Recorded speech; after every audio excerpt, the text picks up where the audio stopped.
ને ભયંકર પશ્ચાતાપ થયો, ઊભા થઈ ગયા છે. ત્યાં ગંગાજીના પ્રચંડ વેગની અંદર મારો આશ્રમ તણાઈ ગયો છે. તો શું કર્યું? આ ગંગાનો જે પ્રચંડ ધારાનો વેગ ધસમસતો આવી રહ્યો હતો એ પોતાના કાનની અંદર શું કર્યું? પી ગયા ગંગાજીને. ગંગાજી વિચાર કરવા લાગ્યા, હવે મારે શું કરવું? અને તે જ સમયે આજે ભગીરથે મહાદેવને, મા ગંગાને અને જનુ ઋષિને પ્રાર્થના કરી. અનેક પેઢીઓના તપ દ્વારા મા ગંગાનું અવતરણ થયું છે. કૃપા કરો, મા ગંગાને તમે મુક્ત કરો.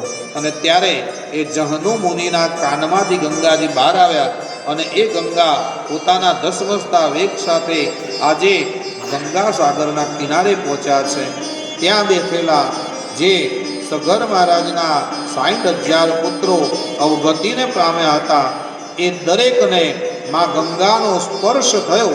અને જેવો ગંગાનો સ્પર્શ થયો કે બધાને મોક્ષ ગતિની પ્રાપ્તિ થઈ છે. બોલો ગંગે મૈયા કી જય. ભગીરથના પ્રયાસ થકી મા ગંગા એ પૃથ્વી ઉપર આવ્યા છે. એટલા માટે તો કોઈ પ્રયાસ કરતો હોય તો આપણે નથી કહેતા કે આનો બહુ ભગીરથ પ્રયાસ છે. હા, એ ભગીરથ રાજાની કથા બતાવી છે. એનાથી આગળ ભગવાન શ્રી રામજીનું ચરિત્ર છે.